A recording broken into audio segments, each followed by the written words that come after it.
Bonjour à tous et bienvenue sur la chaîne Passion du 0 et du 1. Après vous avoir présenté sur cette chaîne mon premier projet à l'échelle 0 qui traitait de la construction d'un petit centre autorail typé Est en réseau modulaire, il est temps aujourd'hui de vous présenter mon futur projet qui lui sera traité à l'échelle 1, 1/32e. Cette grosse échelle étant assez nouvelle pour moi, il me fallait trouver un projet de réseau modulaire rectiligne aux dimensions assez compactes. C'est en consultant plusieurs plans de réseau qu'il m'est venu l'idée d'opter pour une petite gare terminus de campagne. Dès l'ébauche des premiers plans, il m'est apparu indispensable de combiner les appareils de voie au mieux pour gagner de la place.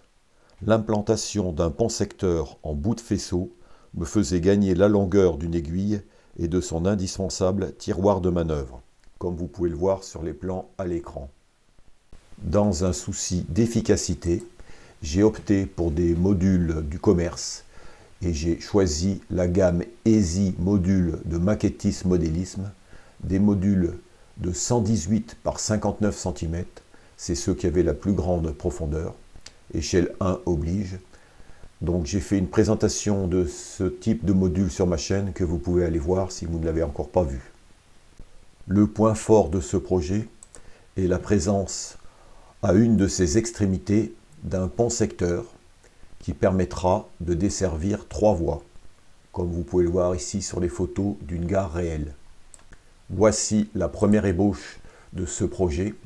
Il comprend 4 modules pour l'instant, 4 x 118, soit 4,72 m de long. Peut-être qu'il y aura un 5e module par la suite, tout cela dépendra de la place dont je pourrai disposer. Détaillons ensemble ce plan.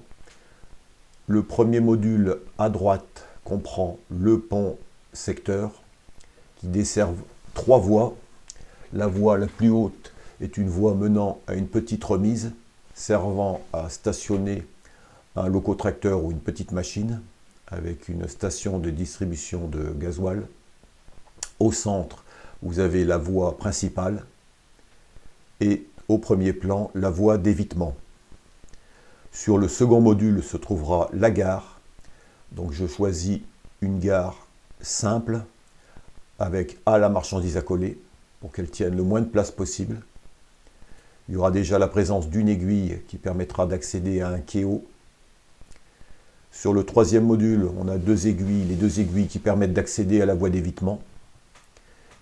Et sur le 4e module, une voie en tiroir en bas et en haut bien sûr toujours le quai-haut et au centre la voie principale qui part vers la gauche. Commençons par détailler tous les éléments que je souhaite implanter sur ces modules en commençant de la droite vers la gauche. Commençons par le pont à segment ou pont secteur, car celui-ci, qui possède 3 voies de sortie, dont l'angle conditionne tout le reste du tracé du réseau.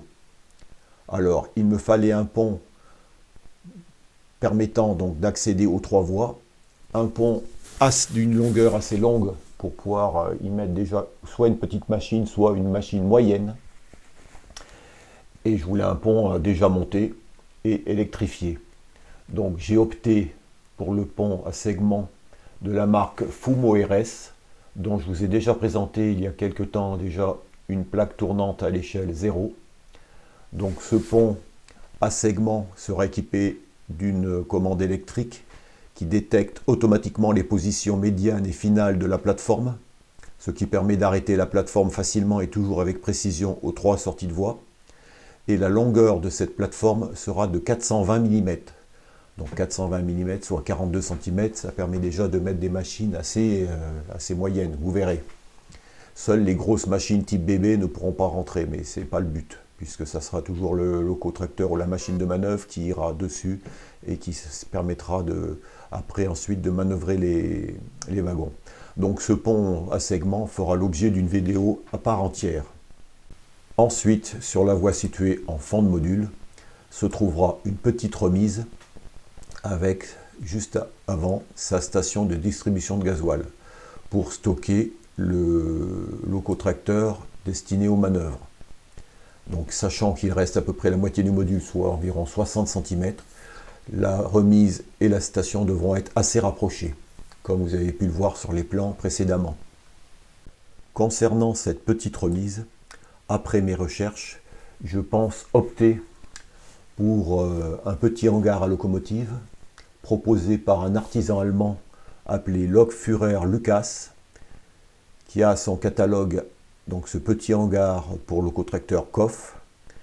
Et ce qui est bien, c'est qu'il est de dimension assez modeste, puisqu'il mesure environ 330 mm de long pour 170 mm de large et 135 mm de haut. Donc il peut être fourni sous forme de kit ou tout assemblé. Moi je le prendrai tout en kit, et je le montrerai moi-même. Et ce qui est intéressant, c'est que vous voyez, il a une ossature, donc il est sur une ossature en pierre, et au-dessus une construction brique et ossature bois. Donc ça va très bien avec ce que je souhaite faire pour une petite gare de campagne.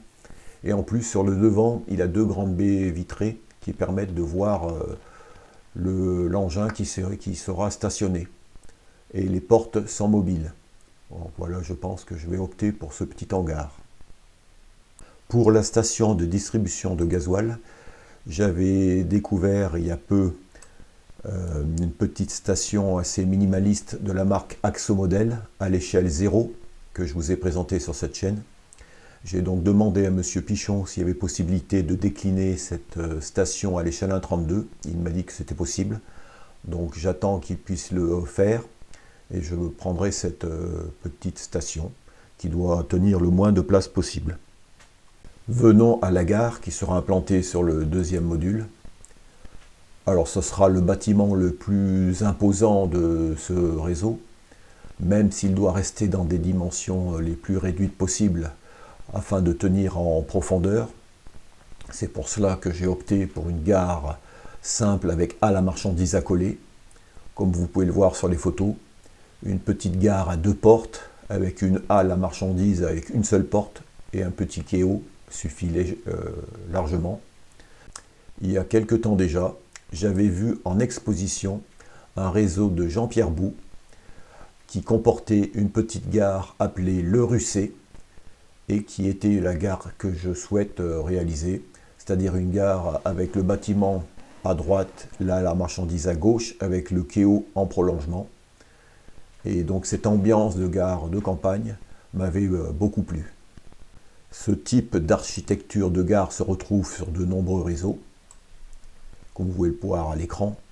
Dans le commerce, on trouve aussi beaucoup de bâtiments correspondant à mes souhaits, mais bien sûr pas à l'échelle 1/32e. Vous en avez à l'échelle N, HO et 1,43,5. Comme je vous ai présenté il y a déjà un an maintenant, la gare des CFD de Clairon de Bois Modélisme. Une petite gare aussi sympa. Elle a en plus les petites toilettes accolées sur le côté droit. Et dernièrement, Bois Modélisme vient de présenter une gare encore plus compacte, avec le bâtiment donc assez étroit et la halle accolée. Donc c'est ce qu'il me faudrait, parce qu'un bâtiment étroit permettrait de le faire tenir sur la profondeur du réseau. Maintenant, si jamais la gare ne tient pas en profondeur, il y a toujours un artifice que l'on peut utiliser, comme vous voyez ici sur un réseau allemand. L'intéressé à créer une petite tablette qui permet de positionner la gare complète, sans besoin de la couper, ce qui serait dommage. Alors bien sûr, il faut avoir la place derrière, et pas mettre le réseau contre un mur, mais si on a un peu de place, on peut utiliser cet artifice. Ensuite, va se poser la question des quais. Vais-je mettre un quai entre la voie principale et la voie d'évitement? Ça, je ne le sais pas. On voit sur cette petite gare bretonne un quai, et sur cette autre gare, un autre quai aussi. En revanche, sur le réseau de Jean-Pierre Bou, il n'y avait pas de quai. Gare de campagne oblige, et en plus, lui, c'était un réseau à voie métrique. Après, pour des quais étroits, il y a aussi la possibilité de créer des quais avec une seule bordure d'un côté et des quais en forme biseautée. C'est ce qu'a réalisé récemment Hubert Train Modélisme sur son réseau en construction, comme vous pouvez le voir sur ces photos. Tout dépendra de la place que j'aurai entre ces deux voies. Pour les bordures, si quai il y a, elles seront, comme on le voit sur cette première photo, en pierre. Idem pour les bordures de quai en pierre aussi. Gare de campagne oblige. En revanche, je ne pense pas qu'il y aura des pavés comme sur la photo, ça fait un peu trop germanique. Sur le quatrième module, je pensais y positionner donc une station de recharge de charbon. Alors pareil comme la station de gasoil, quelque chose d'assez simple qui permette de recharger en charbon les locomotives à vapeur. Alors une sorte d'estacade en bois avec des paniers en osier, comme on le voyait à l'époque. Quant à la grue à eau, elle pourrait être positionnée là ou alors entre les deux voies, entre la voie principale et la voie d'évitement. Ça sera à voir. Jusqu'à présent, je ne vous ai pas parlé de coulisses. En effet, comme sur les photos que vous voyez maintenant à l'écran, sur ce réseau typé allemand, il y a donc le pont secteur à droite, 3 voies qui en sortent. Et au bout de la gare, enfin là c'est plutôt un réseau industriel, il y a une courbe. Une courbe qui peut remplacer avantageusement une coulisse. Tout dépend de la place que j'aurai à ma disposition. Et s'il y a coulisse, elle pourrait être après la courbe. Voilà. Ça permettrait d'avoir quand même un peu de circulation sur une voie unique et des beaux points de vue photographiques par la suite.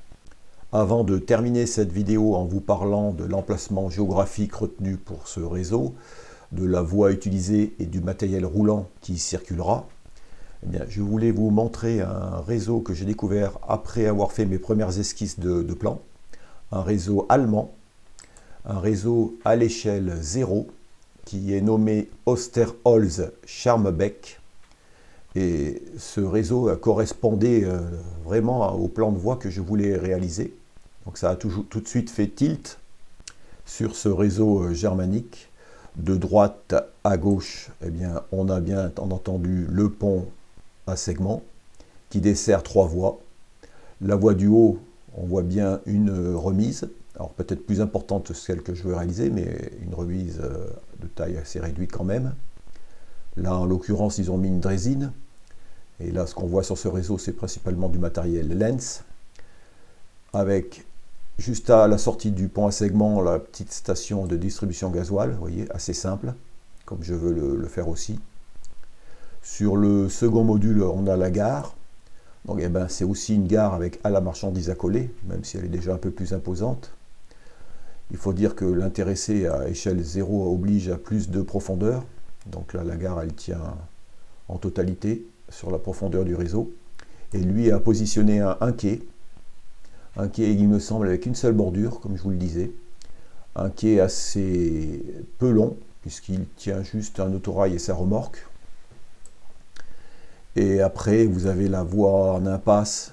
Alors là, pareil, il a réussi à mettre une sorte de route en béton pour décharger, où on voit une grue avec un tracteur. Mais là, c'est parce qu'il a plus de profondeur que moi. Et à l'arrière-plan, donc, le Kéo. Et là, je pense qu'il a aussi mis peut-être un module de plus, puisqu'il a mis un marchand de charbon, un Bounia, qui est situé à l'avant-plan, juste après la voie en impasse et le Kéo. Et ce réseau se termine par un petit passage à niveau non gardé, qui donne ensuite accès à la coulisse. Eh bien, quand j'ai vu ce réseau allemand, je me suis dit, bah, c'est vraiment le réseau que je veux réaliser, moi, à mon niveau, à l'échelle 1, mais un réseau français. Le plan de voie est quasiment identique, à quelque chose près. Il y a autre chose qui m'a aussi aidé dans la conception de ce réseau. C'est un hors-série Loco-Revue, un hors-série numéro 88 de décembre 2022, qui s'intitule « La voie normale secondaire, train court, idée large ». En effet, comme vous le savez, aux échelles 0 et encore plus 1, il faut privilégier les trains courts sur des réseaux de taille modeste, c'est-à-dire des machines peu longues, avec des wagons et voitures à 2 essieux principalement. Comme le dit Alexis Avril dans ce hors-série Loco-Revue, la voie normale secondaire ou VNS est un sujet de modélisme idéal à bien des égards. Une évidence d'abord, la voie, quelle que soit l'échelle, est plutôt facile à trouver. Pour mon cas, ça sera de la voie Markling. Ensuite, Souvent réduites à leur plus simple expression et disposées en pleine campagne, elles simplifient grandement la construction d'un réseau. Les modélismes épris d'atmosphère y trouveront aussi leur compte. Des trains datant, si attachants, des patachons au crochet de 0,30, de petits autorails défilant sur fond de champs de blé. Enfin, la VNS en réalité, c'est une multitude de réseaux d'intérêts locaux, tous différents les uns des autres. Source d'inspiration parfaite pour des créations originales, compagnie ou matériel, tout en restant plausible, sans crainte de remarques du genre « ça n'existe pas ». Pourquoi avoir choisi la VNS? Eh bien, comme vous le savez, à l'échelle 1, le matériel à voie normale de type français ou francisable est déjà assez réduit. Alors, si vous choisissez du métrique, je ne vous en parle pas. De plus, mes wagons Markling à 2 essieux que j'ai francisés y trouveront bien leur place. Ces lignes à voie normale secondaire se retrouvent sous forme de réseaux cohérents ou de lignes affermées, soit sous forme de lignes isolées. Ces dernières lignes, complètement déconnectées des lourdes contraintes de l'organisation du réseau national, sont du meilleur intérêt pour le modéliste, particulièrement pour la simplicité, l'originalité et le charme. Pour ma part, je vais choisir une ligne affermée, initialement exploitée par la compagnie SNCF comme le réseau breton. La ligne Carré-Guingamp-Paimpol était la seule ligne de ce réseau métrique à voie normale. Très souvent, les installations restent relativement importantes et le matériel est plus souvent de provenance SNCF. L'intérêt de ces lignes pour le modéliste que nous sommes est de faire appel à son imagination pour créer sa propre compagnie fictive avec le matériel de son choix, tout en restant dans la cohérence et le plausible. Sur les voies normales secondaires, il y a eu du matériel vapeur comme du matériel diesel. Et c'est ce que je veux représenter sur mon réseau, c'est-à-dire 2 époques. Une époque vapeur et une époque diesel, plus récente. Ça permettra ainsi de varier les circulations et de profiter de plus de matériel. Concernant le matériel roulant, sur le hors-série Loco-Revue, il présente surtout du matériel pour les échelles N, HO et 0. Par exemple, en 0, il y a la 030 T3 de chez Lenz, une 030 de chez Dapol, la classe 08 en diesel de chez Dapol également. Pour les voitures voyageurs, vous avez les boîtes à tonnerre, là c'est Lenz, et les wagons, idem, les G10. On a aussi, on voit pour l'échelle N, là, une 040 et une diesel à bielle, la V60 allemande. Tous ces matériels-là peuvent se retrouver à l'échelle 1 également. Après, on essaiera de franciser au mieux les modèles, mais moi ce que je vais surtout faire, c'est une évocation du matériel français ayant circulé soit sur le réseau SNCF, soit après sur ce réseau à voie normale secondaire. On fait de notre mieux avec le matériel qui sera disponible sur le marché. Voilà, je ne peux pas en dire plus. Vous verrez ça lorsque je vous présenterai mes matériels. Voici, ici se termine cette vidéo de présentation de ce nouveau projet. Alors si vous avez des observations, des suggestions à me faire, vous pouvez les laisser dans les commentaires. Nul doute qu'il y aura de nombreuses vidéos qui vont se suivre tout au long de l'élaboration de ce projet. Donc ces vidéos seront numérotées, hein. Là vous avez vu celle-là et la vidéo numéro 1. Et dans l'ordre, bien sûr, il y aura les vidéos 2, 3, etc. Entrecoupées de présentations de matériel. Par exemple, une des prochaines, ça sera sûrement le pont secteur de Fumo RS que je présenterai à part de ce projet, puisqu'il peut aussi intéresser les amateurs de l'échelle 0. Voilà, et bien écoutez, je vous remercie d'avoir regardé cette vidéo et je vous dis à la prochaine.